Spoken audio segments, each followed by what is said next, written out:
Good afternoon, Rotarians. Let's try that again. Good afternoon, Rotarians. Wonderful. Welcome to our last September meeting. To start things off, we have the four-way test prayer and pledge led by President-elect Mitch Bettis, followed by guest introductions from Lori Arnold, as well as a new member introduction from new membership chair Ross Burnett. A quick reminder for everybody, if we could, silence your phones during the meeting. And with that, we'll invite Mitch to the front.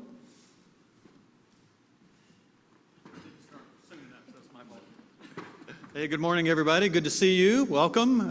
We begin with the motto to remind us of how do we make decisions and treat others in this world with a four-way test. Join me. Of the things we think, say, or do, is it the truth? Is it fair to all concerned? Will it build goodwill and better friendships? And would it be beneficial to all concerned? Let's pray. Our God, we are thankful for this day that you have given, for its blessings and opportunities and even its challenges. We appreciate, and may we appreciate and use this day that comes to us. We pray for strength and guidance for each day as it comes, for each day's duties. May we be challenged to give our best always, and may we be assured of your presence with us. Amen. Let us say the pledge. I pledge allegiance to the flag of the United States of America and to the republic for which it stands, one nation, under God, indivisible, with liberty and justice for all.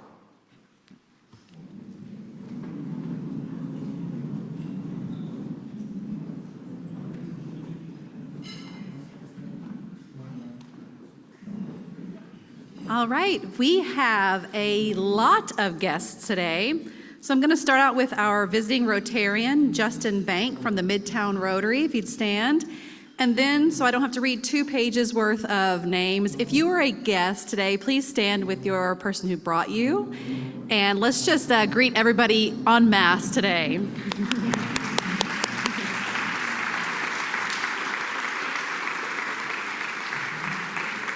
And I promise that was not just a cop-out for the complicated names that I didn't have to pronounce.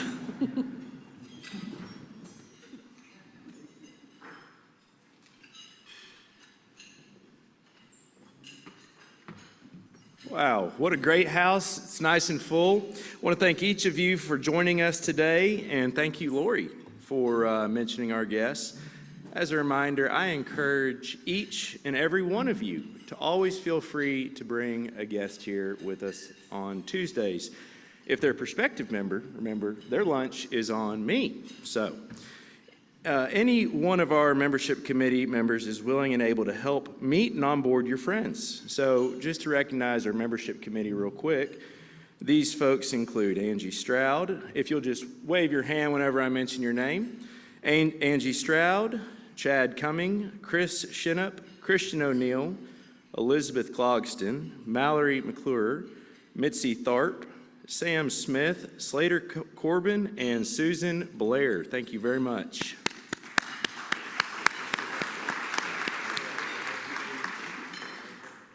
Now, to regularly scheduled programming. So isn't it a great day when we can welcome another new member to Club 99? Lane Hatcher is sponsored today by his legendary dad, Greg Hatcher, who, just a brief moment for Greg, I wouldn't be where I am in business today or a former wrestling champion without Greg and his help to the wrestling program for Pulaski Academy. That's where I first met Lane, and on top of his accomplishments, which I'll mention here in a moment, he was so good at wrestling that Pat Smith encouraged Lane to wrestle me as a volunteer coach to get him leveled up.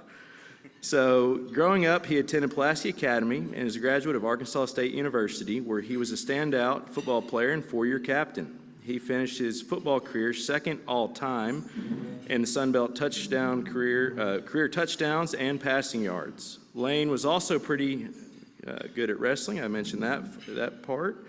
Lane is one of 5 kids to Greg and Lee Hatcher.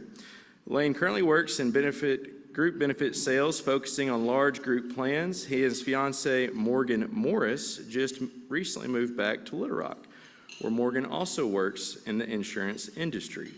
Lane is an avid football fan, is involved in coaching youth quarterbacks in his free time to still be connected to the sport. He looks forward to the future of building a business in Arkansas and takes great pride in being from the great city of Little Rock. Please help me welcome Lane Hatcher to Club 99.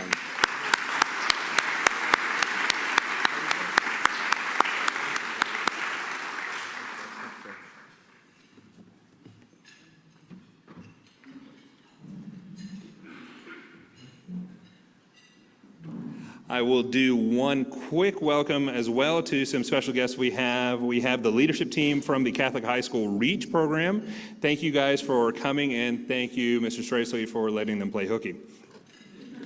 Welcome, Lane, and congrats to another multi-generation Rotary family. That is incredible to see that we get to continue that tradition in our club. And thank you to Mitch and Lori, as well as our greeters, Kelly Fleming, Melissa Hendricks, Amy Mines, and Alex Talley. Thank you all for the smiling faces up front. Our next volunteer event for the club is our long-standing partnership with the Camp Aldersgate Fish Fry. Fish Fry volunteer chair Alex Talley kicked off things a couple weeks ago, but Sunday, October 13th is our event. Rotary has always had a very strong showing here as volunteers. Please see if you can spare a couple hours to spend with us on Camp Aldersgate 100-acre woods over next to Baptist Hospital. And our next social event is scheduled for Tuesday, October 1st. We'll have a happy hour and tours hosted by the new home of the Arkansas Symphony Orchestra just next door to here. That starts at 4:30. Please make sure you RSVP early. And for our new members, please add to your calendars our first new member orientation of the year. Member Orientation Chair Melissa Hendricks and Membership Engagement Chair Kathleen Lawson welcome you for lunch on October 14th. That's hosted at the Economic Arkansas office. Come learn a little bit more about our club and how you can get more involved. Next, we get to continue our new member appreciation videos. We are doing monthly videos to highlight Club 99ers around the world in line with our theme of Global Hearts, Local Hands. Let's hear from our next honoree.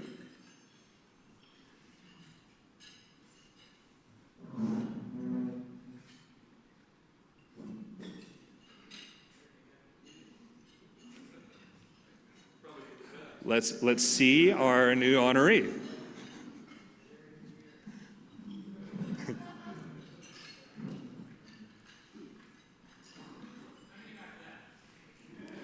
We'll circle right back around to it.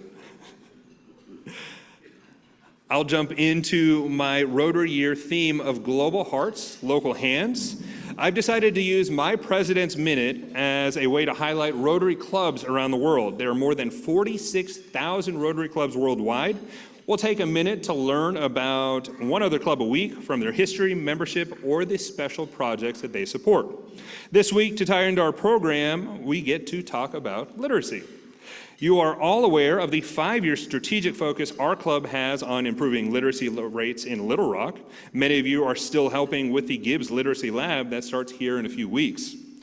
Since September is National Literacy Month, I thought it would be a good idea to highlight a larger national initiative, the National BELRAG, or Basic Education and Literacy Action Group inside of Rotary. Rotary International deemed literacy to be a program priority going back to 1978 and actually declared a 15-year emphasis on literacy, hard for me to read, in 1985. In 2011, Rotary International approved the establishment of BELRAG, a network of Rotarians across the country and now across the globe who are focused on alleviating illiteracy. Their focus is mostly awareness of the consequences of illiteracy in terms of human experience worldwide through their website and their periodicals. Our District 6150 Governor, Brian Rega, actually made his monthly newsletter about his literacy journey on the homepage of DACDB. If you have a chance to log in and read through, he does a very good job of explaining what he went through to find his way to literacy. It was not the traditional way, but it was a very warming story. If you also want to learn more, we have past District Governor Nancy Leonhardt of the West Little Rock Rotary Club. She is one of the 6 executive committee members right here in our backyard. You can check out the Bell Rag website for more information, but for now, we will toast the Basic Education and Literacy Action Group of Rotary as they continue to raise literacy awareness worldwide. Next, I will invite Nate Coulter to the podium to introduce today's program. Please help me welcome Nate.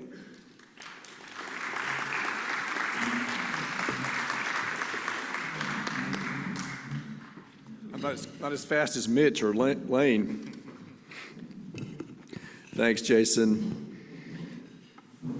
Sunday marked the start of the 21st year of the Six Bridges Book Festival. Kevin Brockmeyer was in a program last night. I think he's participated in every one of them as an author and presenter. Sunday at 2 o'clock, we had 6 local authors who showed up out at Terry to a packed meeting room. These are all people who have had day jobs but have had writing experiences, and they've been published. And so we're showcasing local writers and people who are from far away as we continue this week. There will be over 50 presenters who are appearing from now through the end of the week. Sunday night is the conclusion with the Ann Patchett event. And books lead to other things, as most of you know in life. We have a pie contest at the Root. We have one of the most popular things in terms of numbers and feedback is the Writers in Schools program. These people who come into our community to give talks about their books and sign their books and meet with local readers also spend time going to schools and talking to students. And the students are wrapped with attention. This is something that engages them. I'm sure that they can relate to someone like Anna much more than they can to some old grizzled guy like me. So when she goes to schools, it's excitement. This morning I got a report. I wasn't there, but Steve Stracely can verify this. Eli Craner, who was on the stage last year in the week of the book festival, spoke to 375 boys at Catholic High, and when he got introduced, I was told it was a roaring ovation. So that's the kind of engagement that we really appreciate, getting these authors here to engage with people, students, and inspire them to read, and in some cases to be creative and write. There's also just a party Friday night. Where's Kenny? Maybe that's for somebody like Kenny to show up Friday night at the Robinson Theater. Lots of lagniappe in the room for Kenny that night. Last night we had over 300 folks attending 3 different events at 2 different venues, and one of those was a Pulitzer Prize winning Washington Post reporter who wrote a book called His Name is George Floyd. He actually co-wrote it. We were trying to schedule him, and we were talking to his agent, and said, well, we got Isabel Wilkerson's coming on Wednesday night, we've got Ileana Wu on Saturday night, and this agent said, whoa, Little Rock's the place to be. Those are 2 other Pulitzer Prize winners, by the way. As I said a couple of weeks ago when we were celebrating the opening of the Stella Boyle Smith Music Center over here, that's one place where Little Rock is punching above its weight, and this book festival is another. This is a big deal, even though some of us, like me, take it for granted. These people are coming to our community. They almost always go away saying, that's one of the best book festivals I've ever been to. Because obviously they meet people who are hospitable. They find the city to be surprisingly charming. You know, sometimes it's the damning with low expectations complex, but it's a great thing for this city, and I would hope that people will come out and support it. We do get a lot of support from donors, from foundations, from grants. And most of this programming is paid for by private funding, so we're grateful for that. Some of you are in this room, and if others want to join, then you can see Eliza Borne. She's the library's development officer. We have 2 other very talented library staff members. Drew Herget here is the coordinator for the book festival, has worked tirelessly. Met her husband a few minutes ago. She's put him to work, schlepping books around. And Ellen Samples is the director of programming at the library. She's over all these programs. But today we have one of the talented authors, of whom there will be many in the community. Ayanna Gray is a native of Atlanta, but 13 years, when she was 13, she came to Little Rock, upping our game. And she's a New York Times bestselling author of a critically acclaimed Beast of Prey trilogy. I've had a bunch of people come up to me this morning and say they've read all of them. Beast of War, the epic conclusion to the fantasy adventure series, was published in January of this year.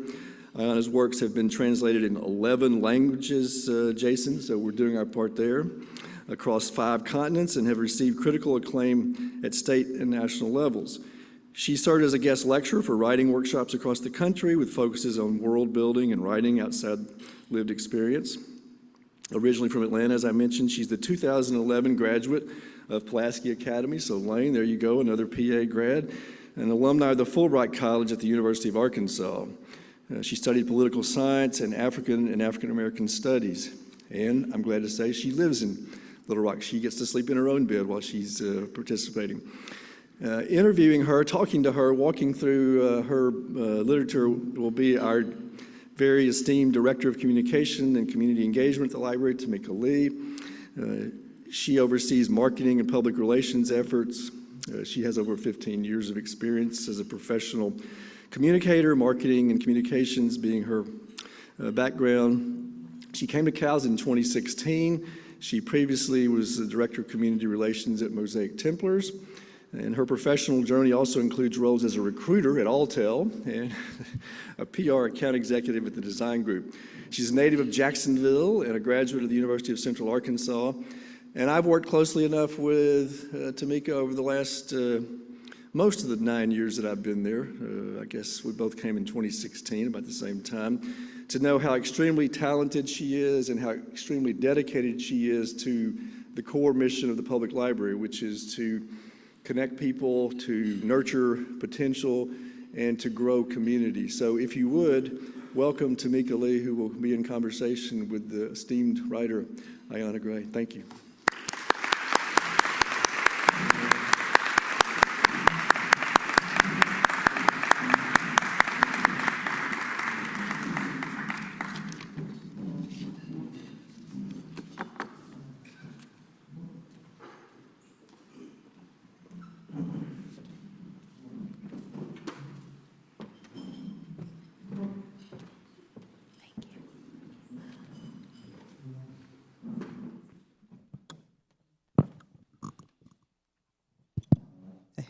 Test. Oh, look at that. So I am very happy to be here with Ayana today. We were having a chance to talk a little bit in the entryway before coming in, and I told her she's kind of my best friend now because we were having good conversation about clothing and shoes, and I was telling her how much I actually am a fan of the books, and we're just gonna have a little bit of a conversation up here today.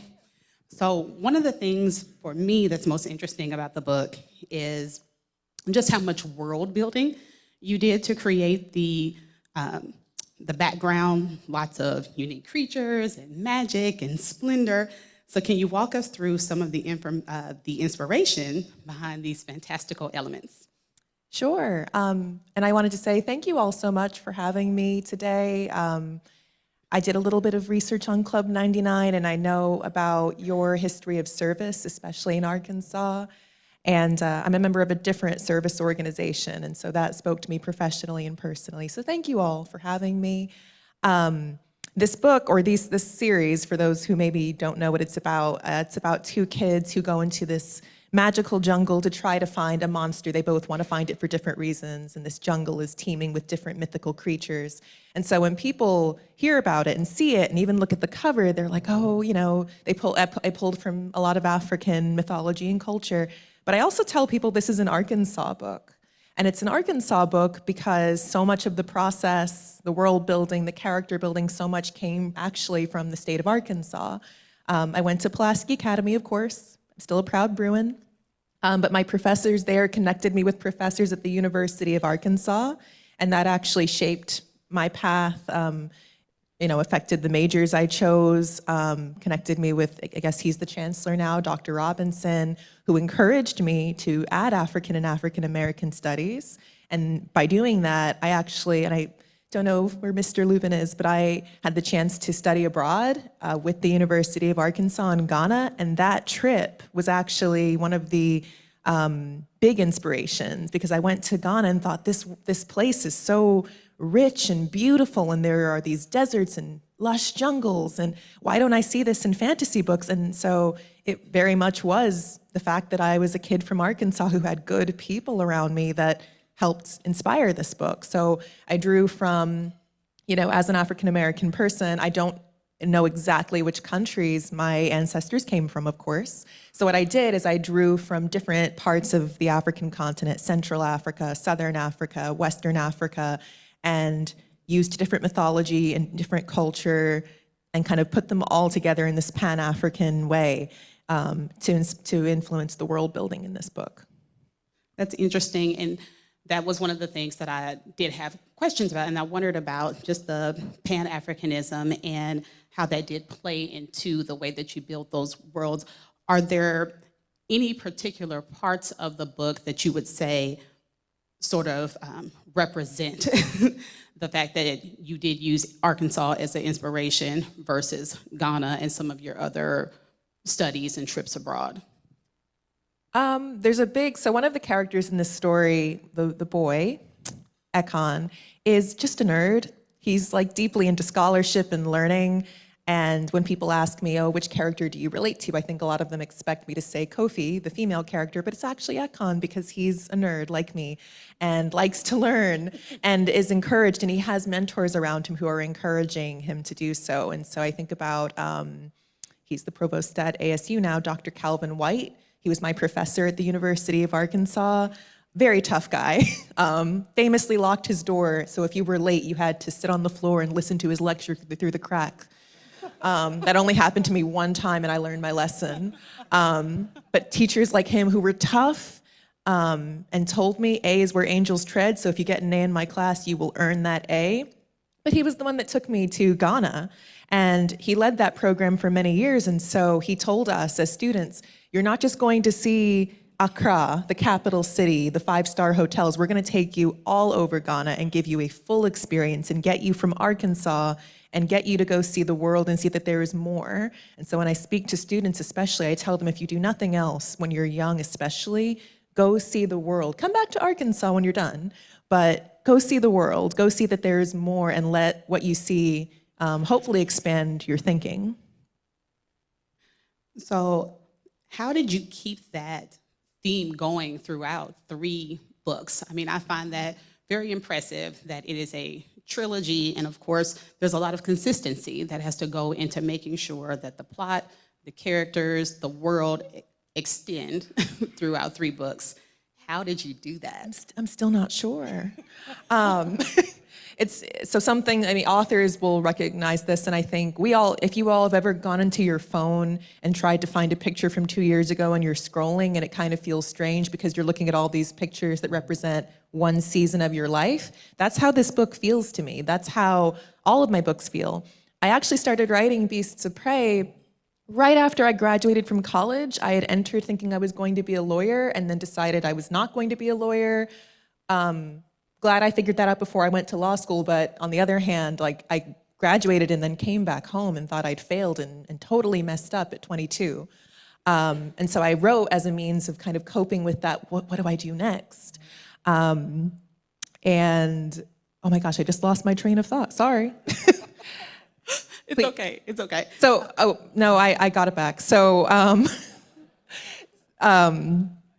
so like how I do, like, it's hard to say kind of how I did it because like what I was using to cope at 22 and kind of where I was at 22, like I could never write Beasts of Prey again the way I wrote it because I wrote it at 22 when I was like broke and figuring my life out at home. I wrote this when I was 29 in like an apartment in North Little Rock, like just up the road waiting for my house to finish being built. And you know, these books are kind of time capsules. I don't intend them to be that way, but they're kind of time capsules of my life. And so I have editors and copy editors who keep sheets who remind me, hey, book 1 on page 8, you said this. Make sure on page 400 something in book 3, you're being consistent. I could never do that by myself.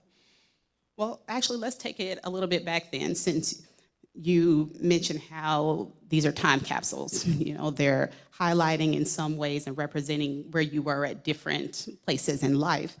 Did you imagine the trilogy being a trilogy, or did it initially start as one book and then evolved over time? Oh, it was definitely one book. I tried to write one book, got advice off the internet, which seemed like a good idea at the time. But the advice I saw was don't try to write a series if you're a brand new name. No one knows you, no one cares. So I tried to write one whole story, and the process of getting an agent, you have to send pages out. They have to read it and say, I'd like to represent you. And so I sent it out. I did get some no's, but I got one yes. And my agent, he became my agent, he said, this is really ambitious, and I think this is actually more than one story. And it was like the minute he said that, I had permission to dream a little bit bigger. And so I always, something else I say a lot is having people in your corner who believe in you when you don't believe in yourself, it can be life-changing, because he said that and I was suddenly like, oh, I can write more than one book. This is not just a one-time, one-off thing. And so that's how we ended up taking it to Penguin Random House as a 3-book deal. So do you have any other advice for people who are like you? So you mentioned earlier young people and how it's good for them to travel and explore to help increase their imaginations.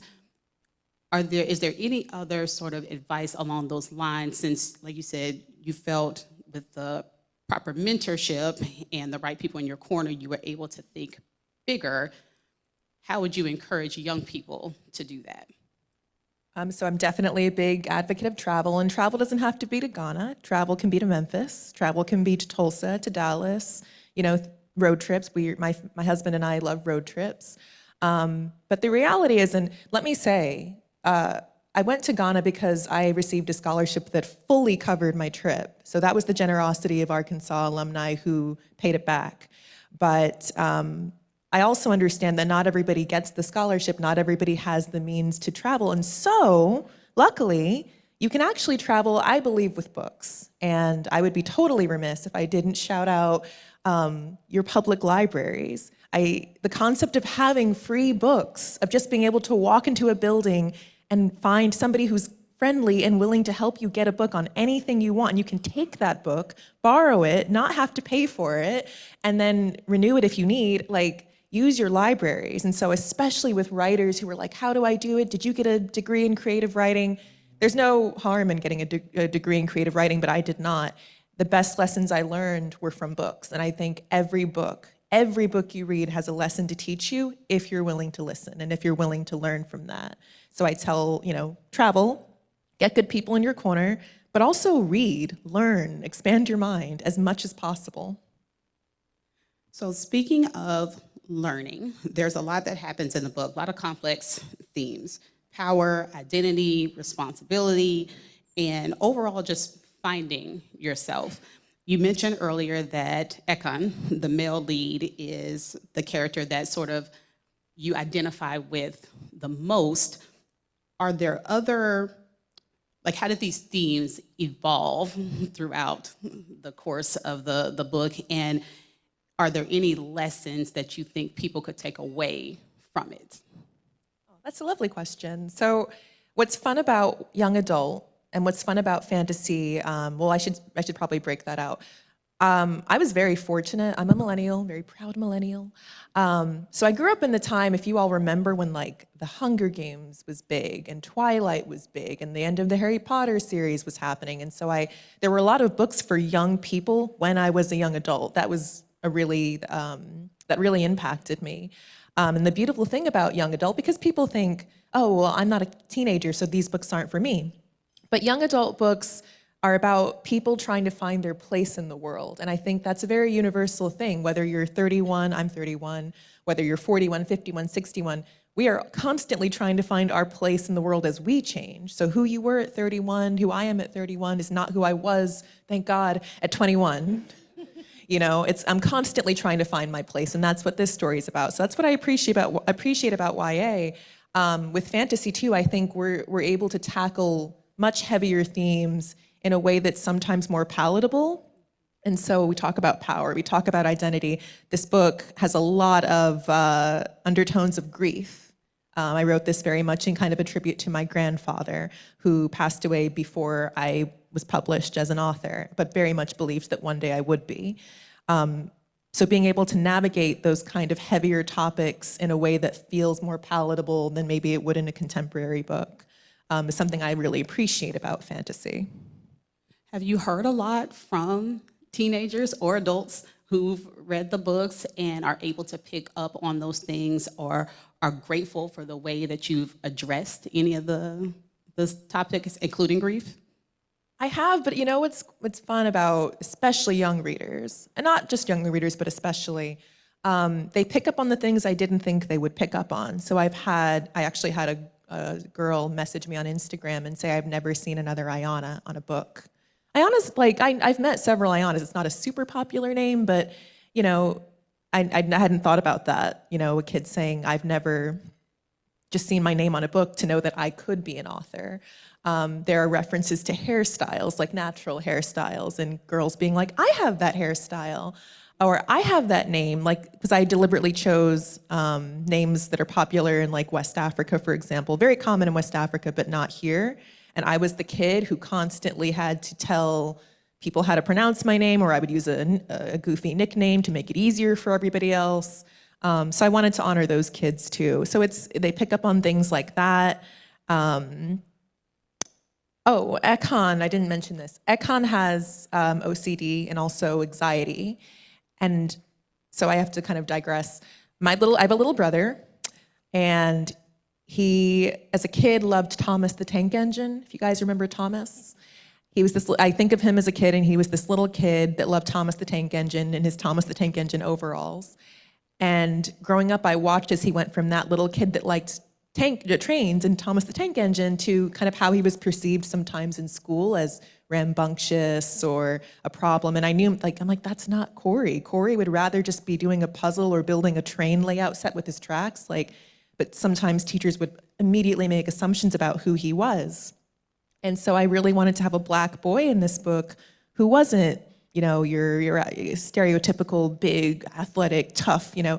I wanted a boy who was dealing with anxiety and OCD, and he actually stims, if you all are familiar with that. And I've had a lot of people, not just kids, but adults too, say I've never seen a character who deals with OCD, who deals with anxiety on the page. And not only, he's not trying to overcome it, because it's not something to overcome, but learns to live with it and learns to find people in his life who accept him and love him, you know, and don't care, but actually at times adjust to make him feel more comfortable. So that was something that I hoped kids and I hoped people would see, but the number of people who have been like, thank you for that specifically, has meant a lot. We talk about representation a lot, and you touch on a lot of good things here. The fact that the characters are all African, people of African descent. Of course, now we're venturing into the discussion about Ekon being neurodivergent. How has that, why was that important to you to make sure that those things were represented in the book or became themes of the book?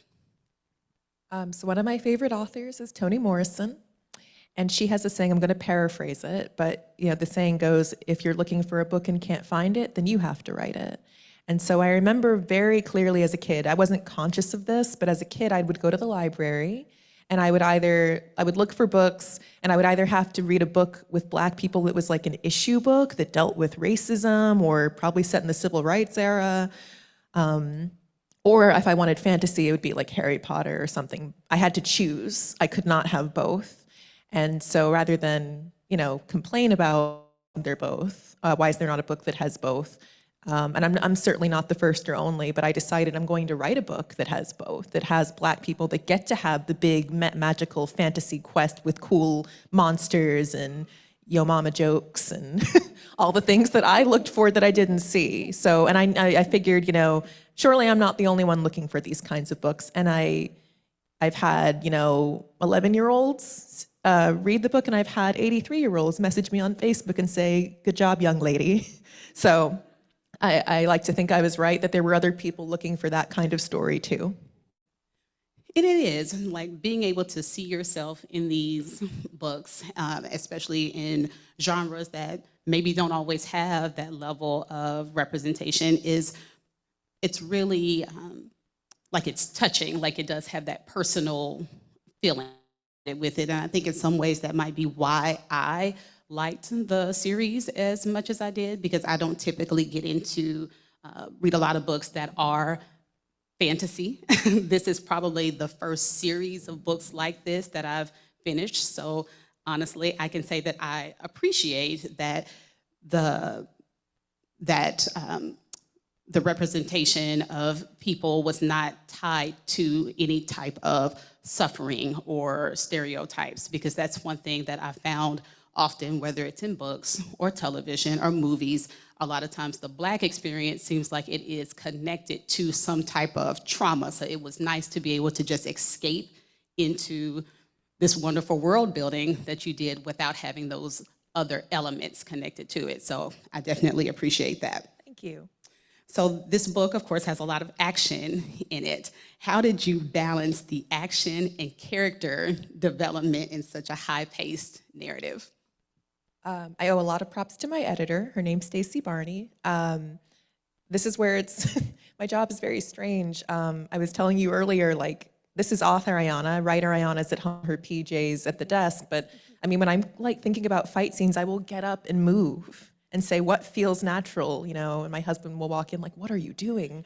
But that's like, I really like put myself in the stories, and it's actually, when I'm interrupted, it's really jarring, because in that moment, I am in it, and I'm thinking through like physically, what are the characters doing? And then with character development too, and you asked this kind of earlier, like what I want Kofi and Ekon to go through, what I want them to end with at the series. I really wanted them both to understand something that I did not necessarily understand at 18, which is that love is not conditional.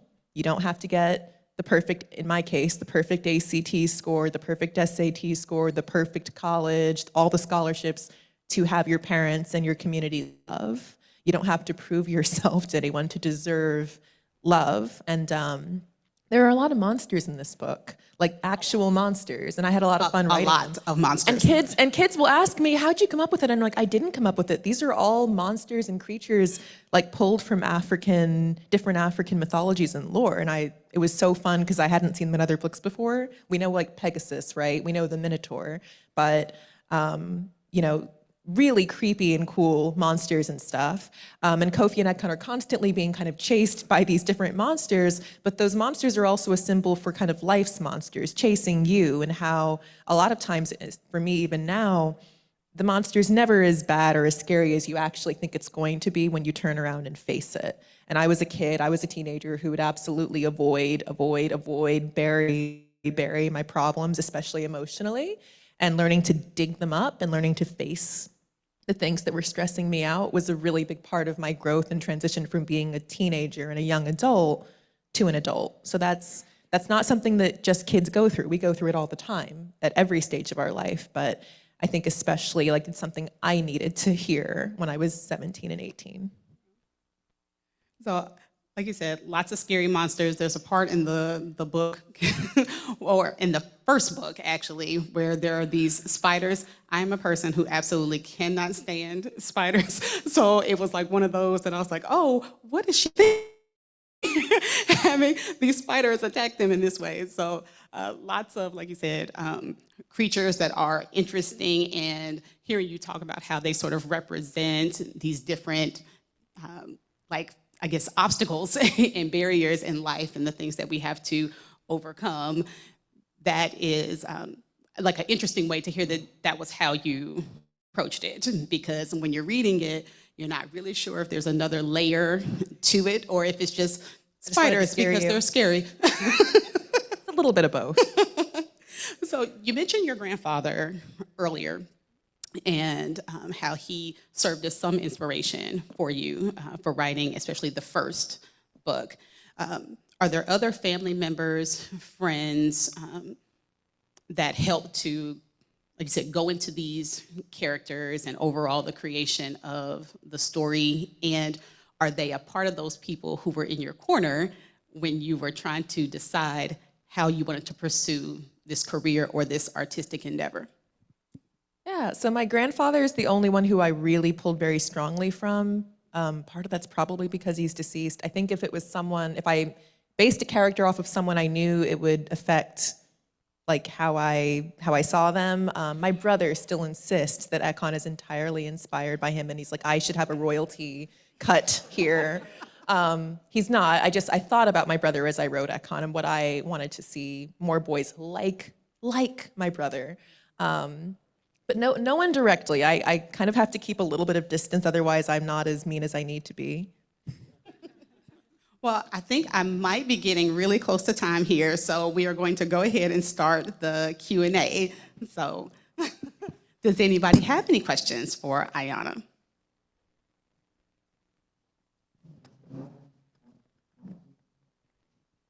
Hello. Hi, Anna. Thank you for coming. It's Hi, great to Alex. see you again. Good to see you. One thing that I would love to hear, and maybe this is a question that you hate getting asked, is I'd love to hear what's next. I loved the books. If you haven't read them, you should.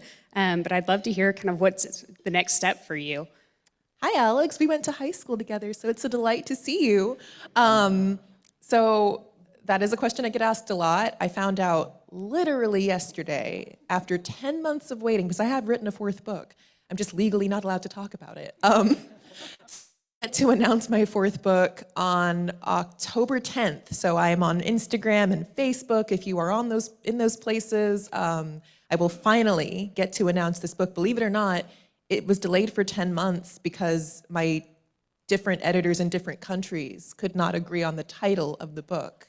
And they duked it out for 10 months over it. And I just sat there like the victim of a custody battle. So October 10th, I will get to say what the fourth book is. So with the advent of social media and the internet and all of this that young people and we all use, has that changed how you write a book or content of the book or the way you structure it? Oh, it definitely has. If you all didn't hear, she asked about social media. The reality is Gen Z, those are currently our teenagers. They're on TikTok a lot. TikTok scares me. It really frightens me, actually, because things are so fast there. But I have had kids say, I found your book because of TikTok, Book Talk, the book community in TikTok. So I don't engage with it too much because I just feel like that's a reader space, not necessarily an author space. And how readers process my work is not necessarily my business. But I do think it's like anything else, there's good and bad. I focus on the good and the fact that because of social media, a kid perhaps in the Philippines or a kid, in Spain who would never have heard of me before, heard about me because maybe someone they follow talked about it. So, yeah. So you do not want to do a demure TikTok with me? I'm not sure it would be very demure. So I'm sure there's a lot of people in this room, or we have friends, and they all talk about, I'd like to write a book. And they get, I guess, I don't know if it's called writer's block. So what advice do you have for people like that are thinking about writing a book, and maybe they start, and then they stop, and they run it out? Ooh, for the writer's block, because that's easier, I think your creativity is like a tank. It has to be refilled. So if you're at your desk trying to write or do something and it's not working, just stop. Go take a walk. I love walking at Two Rivers Park, watching a movie, reading, just getting away from it. I think and that's not writer's block, that's anything you're trying to do. Listen to your body, listen to your brain, take a mindful break, go do something else. As far as starting, and people are like, how do I start? I say start. Just start. If you were to write, I forgot, Stephen King, and I can't give you the number, but he doesn't write a lot every day. He writes maybe a few hundred, less than 100 words every day, and you've seen how many books he's written. You don't have to write 1,000, 5,000 words, just a little bit. Say every morning before I start my day, I'm just gonna try to write a page. You will have a book at the end of the year. So just take it a little bit at a time, and tell the story that excites you. Whatever's trending, if vampires are in or small town thrillers are in, forget that. Write what you think is cool, what you get excited about, what you can't wait to tell your friends about, and let that guide you, and you will have a book. So how different was the story at the end versus when you started? Oh, do you mean each book or the series? Oh, this is the third. Would you repeat the question?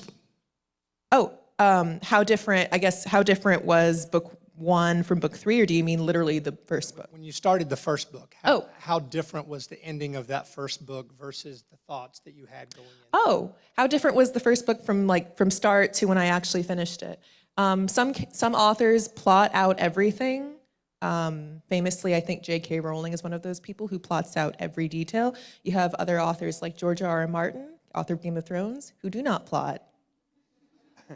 I'll let that sit. I'm a plotter. I'm somebody who has to plan it out before I write. So my stories tend to stay pretty close to what I plotted in the beginning. I do let myself have some wiggle room in case I think of something cool or want to throw in another monster. It changed a little bit. I think I've gotten more confident that, hey, you are allowed to deviate and do that thing. And then I have my editor that, like, she's wonderful, but also a no-nonsense woman who will rein me in and say, you cannot put another Yo Mama joke in. You have to take it out. So it's been pretty close. How adult is young adult? What's the minimum age that you would recommend this book for, these books for? Ooh, that's a question. Okay, so I'll stick to my books. My grandmother is a retired, two of my grandmothers are and were retired librarians, and they read, and so I wanted my grandmother to be able to read this without hitting me. So these are PG-13. I think, there's a little bit of violence. The monsters might be a little scary. There's maybe a kiss or two, but I wanted it to be accessible and not, too adult. I think the recommended age is like 11-ish, 12-ish to maybe 17. The question about how adult YA is getting is different. It's changing, it's getting edgier, but I wanted these books specifically to be accessible to like a younger teen as well, so.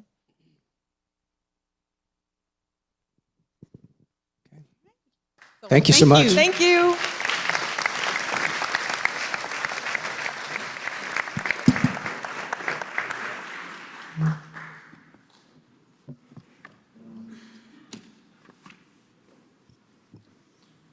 Gonna make sure I don't interfere with the mics, Jake. All right, Ayana, thank you so much, Tamika, for the program today, and thank you, Nate Coulter, for producing. I will give an unsolicited plug. If you don't have time to read a physical book, they do have the Libby app through Cal's library where you can do the audiobook. They have 2 copies of the first book. I just looked at it right now. They're not available, but you can put yourself on the list. So I would highly recommend it in case you're looking to find something there. As a thank you to our presenters, we've commissioned local Arkansan Sage Holland, a master bead maker out of Mountain Home, Arkansas, to make a commemorative bead representing our Rotary Year theme of global hearts and local hands. Hopefully it'll serve as a pleasant reminder of your time with our club here. I am going to take a quick moment and move back to the video that we started. We got to see the wonderful face of Gary Parrish. Let's see if we can hear from him this time. My name is Gary Parrish, and I am the owner of P&P Industries Incorporated Parrish Delivery Services, based out of Little Rock, Arkansas. I'm a past president of the Rotary Club of Little Rock. I was president during the year of 2000, 2001, I believe. We were fortunate enough to write a grant with the help of Heifer International and a partnership with Heifer and Rotary International with a project in Cluj-Napoca, Romania. It was a humanitarian project, a 3H project, health, hunger, and humanitarian grant. Basically, the project consisted of 4 farmers feeding poor children. During the period of time when Ceausescu was the communist ruler of Romania, he was not a good guy. He did a lot of blood transfusions for kids, and basically what he was doing was getting the blood from the port cities, from a lot of sailors and things of that nature, and introduced a tremendous amount of HIV to these young children. And that just was the tip of the iceberg of the problem. So there was a tremendous amount of deficiencies with food, nutrition, the kids just weren't being taken care of. So what we did was our grant, basically, it was very complicated because it's multifaceted. We were partnering in a post-communist country, and our mission was to eradicate hunger with primarily the focus of children in special needs institutions hospitals, and orphanages. We were supplementing their nutrition. Under the Heifer International's philosophy of passing on a gift, we would give a heifer to a family, and then they would sign a contract. They would give so many liters of milk to our project, and then the firstborn, if it was a female, would be passed on to another member of the community.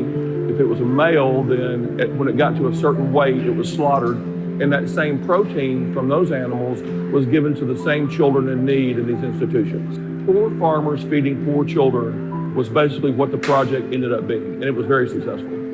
When I was first introduced to this project, I wanted to partner the year that I was president with Heifer International because I knew how successful they were in other countries, and I wanted to partner with them because I thought it was a perfect fit to partner with two NGOs, non-governmental organizations, being Heifer and Rotary International. I thought it was a great partnership. So I talked to Joe Luck, and at that time there was a pilot project going on in Romania, and they needed a partner. They needed another NGO to partner with. So it was a perfect fit. So a video Spanu, who was my counterpart, who was the director of Heifer Romania, within a couple of weeks he was coming to the United States to visit Heifer International headquarters. Joe Luck set up a meeting with a video and myself. We started talking about this project and about the deficiencies in the country, and he laid out this project for me, and I thought, wow, what a great fit. I started doing some legwork, especially with Heifer International, and they connected me with a grant writer that was on Heifer's team. He knew all the ins and outs of what to do, what to add, what not to add. Everything just kind of came together in a perfect way. So I had never been to Romania. I didn't really know a lot about Romania, but I did take a number of trips over there. In fact, I still travel over there often. I fell in love with the country. I fell in love with the people. When we first started going over there, there was obviously some tremendous amount of deficiencies in the country. And with the infrastructure, it was very gray, no color in the clothes. People on the streets were expressionless. It was just a really strange feeling to be there. Now that has since changed over the years, and I've seen since the EU had gotten involved in that country, a lot has changed to the positive. Through the course of the project, you can imagine a video Spanu, my counterpart over there, and Villarreal Buna, who was actually the president of the Rotary Club of Cluj when I was the president of the Rotary Club of Little Rock.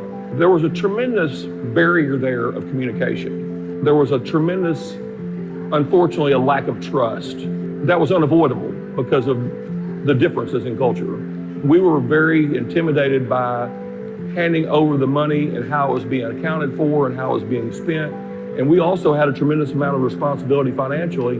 If the money wasn't spent properly, then our club and the district would have to be responsible and accountable for those expenditures. So through a lot of trials and tribulations, a video and I, we became very close. And he shared with me a lot about what he had had to go through communism and the struggles that they still had.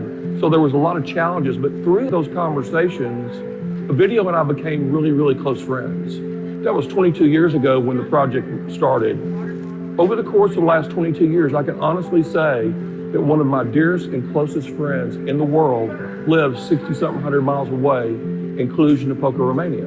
We talk all the time, and his family and my family are very close, and it just kind of came full circle. A video and I became very close friends, and my daughter and a video's daughter became very close friends. And when we first went into this project, we thought, wow, we're going to go over to Romania and change the world. And we did. The project and the partnership did change the world. But the fact of the matter is our lives were changed just as much as the lives that we changed while we were there.